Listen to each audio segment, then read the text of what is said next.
according to anything, but according to the music specialist from America, I forgot his name, yeah, probably he's a professor. So.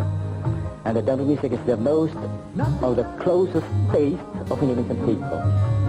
Because it's got a very strong character, and a special color, and what do you call it? I think it's very difficult to say so. A special color and special what do you call it? Psychological effect, something like that. Yeah, psychological special.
Kus Plus adalah grup musik Indonesia yang dibentuk sebagai kelanjutan dari grup Kus Bersaudara.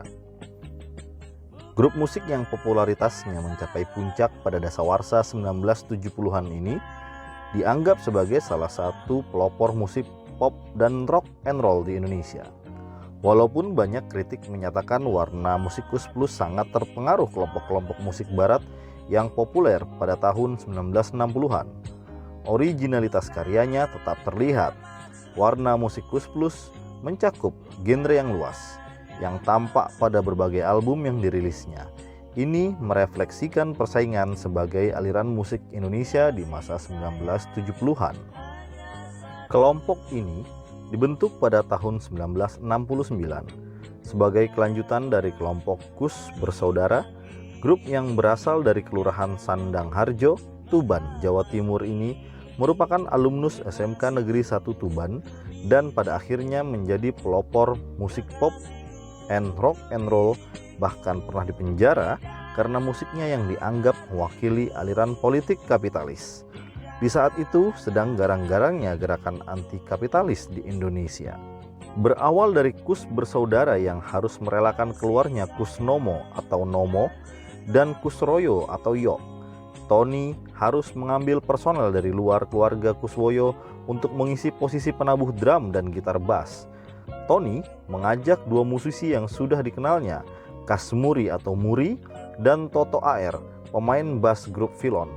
Band ini lalu memakai nama Kus Plus, artinya keluarga Kus plus 2 orang dari luar. Kelompok Kus Plus dimotori oleh almarhum Tony Kuswoyo. Begitu dibentuk, Kus Plus tidak langsung mendapat simpati dari pecinta musik Indonesia. Piringan hitam pertamanya sempat ditolak beberapa toko kaset. Mereka bahkan menertawakan lagu kelelawar yang sebenarnya asyik itu. Kemudian, Muri pun sempat ngambek dan pergi ke Jember sambil membagi-bagikan piringan hitam albumnya secara gratis pada teman-temannya. Dia bekerja di pabrik gula, sekalian main band bersama Gomloh dalam grup musik Lemons Tree. Tony yang kemudian menyusul Muri untuk diajak kembali ke Jakarta. Kan lautan hanya kolam susu, kain dan jala cukup menghidupi. Tiada badai, tiada topan penuh, ikan dan udang menghampiri. Orang bilang tanah kita tanah surga, tongkat kayu dan batu jadi tanaman. Orang bilang tanah kita tanah surga, tongkat kayu dan batu jadi tanaman. Bagi sebagian orang berpendapat lagu ini adalah terinspirasi dari kolam susuk yang ada di Belu, Nusa Tenggara Timur. Tapi menurut Yon Kuswoyo di salah satu artikel, lagu ini terinspirasi dari kekayaan laut dan alam di Nusantara. Tapi bagi beta, lagu ini adalah paling jenius yang pernah diciptakan oleh Kus Plus.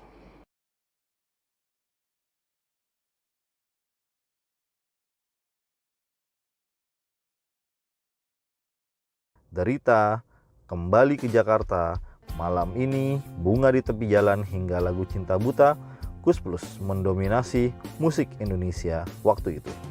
Pada tahun 1972 sampai 1976, udara Indonesia benar-benar dipenuhi oleh lagu-lagu Kus Plus.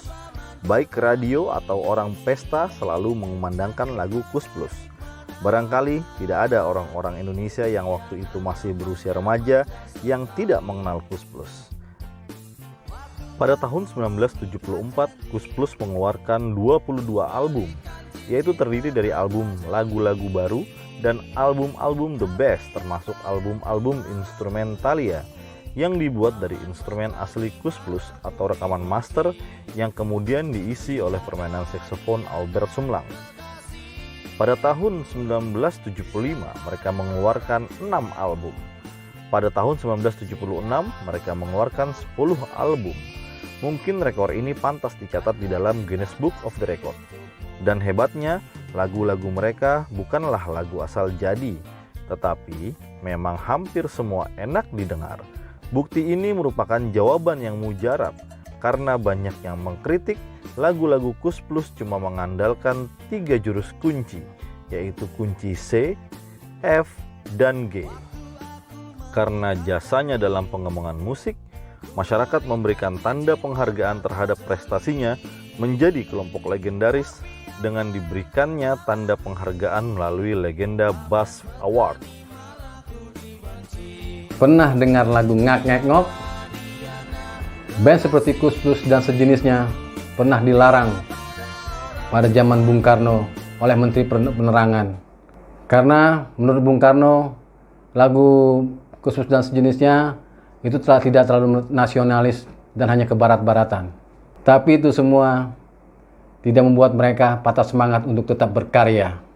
Pada tahun 1969, Nomo mengundurkan diri karena pekerjaannya dan masuklah Muri menggantikan Nomo. Dan secara de facto band ini tidak pernah bubar. Hanya kematianlah yang memisahkan setiap personilnya. Lagu-lagu mereka masih tetap abadi sampai saat ini. Dan banyak musisi-musisi muda menyanyikan karya mereka hingga kini. Mereka adalah legenda Indonesia. Terlalu indah dilupakan, terlalu sedih dikenangkan, setelah aku jauh melangkah.